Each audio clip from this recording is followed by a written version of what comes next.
ওকে, hello সবাইকে। Local SEO বিষয়ক এই যে মিনি কোর্স, এই কোর্সটা আমরা ৩ টা ভিডিওতে সাজাবো। ১ম ভিডিওতে আমরা কথা বলবো এসইও এবং লোকাল এসইও কী সেটা নিয়ে।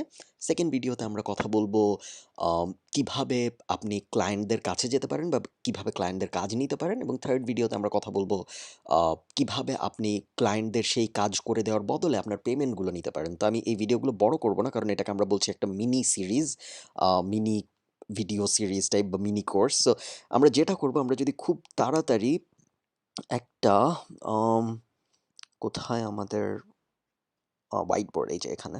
আমরা যদি হোয়াইট বোর্ডটা ওপেন করি, স্টার্ট ড্রইং এ যাই। মেইনলি যেই জিনিসটা আমি করব সেটা হলো আমি আপনাদের একটু বোঝানোর চেষ্টা করব লোকাল এসইও আসলে কি জিনিস। তো লোকাল এসইও বোঝার জন্য আপনাদের একটু বুঝতে হবে এসইও ব্যাপারটা কি। আমি খুব একটা জটিল করব না। একদম সহজ করে বোঝাচ্ছি এসইও ব্যাপারটা কি। আপনি যখন গুগলে কিছু লিখে সার্চ করেন তখন আপনি গুগলের ওই পেজে ১০ টার মতো রেজাল্ট পান। তাই না? ধরেন এখানে আপনি কিছু এই যে এখানে গুগলের সার্চ বার, আপনি কিছু একটা লিখে সার্চ দিয়েছেন, এখানে রেজাল্ট আসছে ১০ টা। প্রত্যেক পেজে ১০ টা রেজাল্ট থাকে সাধারণত। তো সাধারণত যেটা হয় প্রায় ৭০% এর মতো মানুষ এই ১ম ৩ টা রেজাল্টের একটায় চলে যায়। ঠিক আছে? বাকি যারা থাকে তারা বাকি রেজাল্টগুলার মধ্যে একটায় যায় এবং এই ৩ টা রেজাল্টে যারা যায় যে ৭০% মানুষ তারা যদি তাদের যেই ইনফরমেশন দরকার সেই ইনফরমেশন এই ৩ টার মধ্যে না পায়, তখন তারাও এগুলায় যায়। বাট মেইনলি বলা যায় বেশিরভাগ মানুষ প্রায় সবাই এই রেজাল্টগুলায় চলে যায়। স্পেশালি যখন মোবাইল থেকে সার্চ করা হয় তখন তো আরও। কারণ মোবাইল দিয়ে আপনি যখন সার্চ করেন তখন রেজাল্ট আরও কম আসে এবং দেখা যায় প্রায় ৯০% মানুষ ১ম ৩ টার মধ্যেই যায় এবং বাকিগুলায় তেমন কেউ যায়ই না। তো এসইও ব্যাপারটার এসইও মানে হলো search engine optimisation. Search engine হলো গিয়ে গুগল, সার্চ ইঞ্জিন অপটিমাইজেশন মানে হলো গিয়ে গুগলকে কিভাবে ম্যানিপুলেট করা যায় বা ম্যানিপুলেট একটা বাজে ওয়ার্ড হয়ে যায়। গুগলকে কিভাবে আ আমাদের ওয়েবসাইটকে কিভাবে আমরা অপটিমাইজ করতে পারি, আরো সুন্দর করে বানাতে পারি যেন আমাদের ওয়েবসাইট গুগলের ১ম পেজে আসে। আপনি যখন গুগলে কিছু লিখে সার্চ করেন তখন আপনি কিন্তু লাখ, লাখ রেজাল্ট পান। তাই না? এখানে একটা দেখবেন আপনি যখন কিছু লিখে সার্চ করবেন দেখবেন এখানে রেজাল্ট দেখাবে কতগুলা রেজাল্ট আছে টোটাল এবং এখানে পেজ নাম্বার দেখাবে। পেজ 1, পেজ 2, পেজ 3 ইত্যাদি।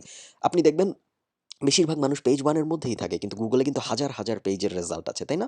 এখন আ যেকোনো কোম্পানি চেষ্টা করে ১ম পেজে থাকতে বিভিন্ন সার্চ টার্ম এর জন্য। কারণ ১ম পেজে থাকলেই সে ক্লায়েন্ট পাবে, ১ম পেজে থাকলেই সে কাস্টমার পাবে। সে যদি 2nd পেজে থাকে বা 3rd পেজে থাকে বা 4th পেজে থাকে তাহলে তার কাস্টমার পাওয়ার চান্স খুব কমে যায়। এইখানেই লোকাল এসইও ব্যাপারটা চলে আসে। লোকাল এসইওর মানে হলো আমি লোকাল বিভিন্ন কোম্পানির কাছে যাব, তাদেরকে বলব যে আমি এসইও জানি। আমি এসইও জানি যেহেতু আমি তোমার কোম্পানিকে, তোমার ওয়েবসাইটকে ১ম পেজে নিয়ে আসবো বিভিন্ন সার্চ টার্ম এর জন্য। এই যে ১ম পেজে নিয়ে আসছি তার জন্য তুমি আমাকে একটা নির্দিষ্ট পরিমাণ টাকা দেবে। এটাকেই আমরা বলি লোকাল এসইও। সো এসইও একটা খুব established industry, local SEO comparatively একটু নতুন ইন্ডাস্ট্রি। এসইও ইন্ডাস্ট্রিটা সেম কাজই করতো রেগুলার ওয়েবসাইট নিয়ে, রেগুলার ব্লগ নিয়ে। লোকাল এসইওতে শুধু আমরা লোকাল বিজনেস যারা তাদেরকে টার্গেট করি। সো ধরেন কথার কথা আমরা যদি একটা এক্সাম্পল নেই, এক্সাম্পলের জন্য আপনার যেটা করতে হবে, আপনার অবশ্যই আমি ফেসবুকটা অফ করে দেই। আপনার যেটা করতে হবে আপনার অবশ্যই আ একটা এক্সটেনশন আছে কিওয়ার্ড এভরিওয়্যার। কোথায় সেই এক্সটেনশনটা? এই যে এইটা। এটা একটা ক্রোম এক্সটেনশন। এই এক্সটেনশনটা আপনি ডাউনলোড করে ইনস্টল করে নিবেন। এটা ফ্রি এক্সটেনশন। সো ধরেন কথার কথা আমি লোকাল এসইওর সো আমি এই ভিডিওতে আপনাদের বোঝানোর চেষ্টা করছি লোকাল এসইওর কিভাবে আ ইন্ডাস্ট্রি টার্গেট করা যায়। তো ধরেন আমরা একটা এক্সাম্পল দেখি live. Um tattoo shop in Dublin. Okay. So এটা লিখে আমি সার্চ দিলাম। দেখেন এটা লিখে যখন আমি সার্চ দিলাম যেহেতু আমার কিওয়ার্ড এভরিওয়্যার আ এই যে টুলটা, এই টুলটা যেহেতু ইনস্টল করা আছে ক্রোম এক্সটেনশনটা, সো আমি একটা এক্সট্রা জিনিস দেখতে পারবো যেটা সাধারণ মানুষ পায় না। সেটা হলো ভলিউম। দেখুন ১৬০০ পার মান্থ। তার মানে হলো প্রত্যেক মাসে ট্যাটু শপ ইন ডাবলিন লিখে ১৬০০ জন মানুষ সার্চ করে। এখন আপনি যদি যেকোনো একটা ট্যাটু শপের কাছে যান, সেই ট্যাটু শপকে যেয়ে যদি আপনি বলেন যে, "দেখো প্রত্যেক মাসে ১৬০০ জন মানুষ ট্যাটু শপ খুঁজে গুগলে।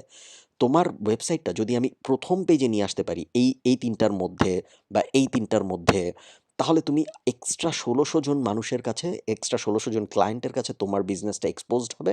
১৬০০ জনই তো তোমার কাছ থেকে ট্যাটু বানাবে না। হাইয়েস্ট ধরলাম ১০০ জন বানাবে। ১০০ জনও যদি বানায় তার মানে তুমি এক্সট্রা ২০-৩০ হাজার ডলারের ব্যবসা করবা। তাই না?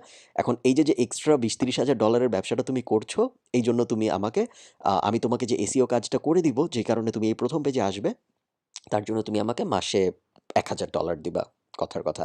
এবং বেশিরভাগ কোম্পানি রাজি হয়ে যায় এই কাজটা। এসইও, লোকাল এসইও খুব এস্টাবলিশড ইন্ডাস্ট্রি। আমরা লোকাল এসইওর কাজ করি। আমরা ছাড়াও আরও যত বিখ্যাত কোম্পানি আছে এসইওর, ইন্টারন্যাশনাল যারা আছে তারা সবাই লোকাল এসইও নিয়ে কাজকর্ম করে এবং যথেষ্ট ইন্টারেস্টিং ব্যাপারটা এবং অত কঠিনও না।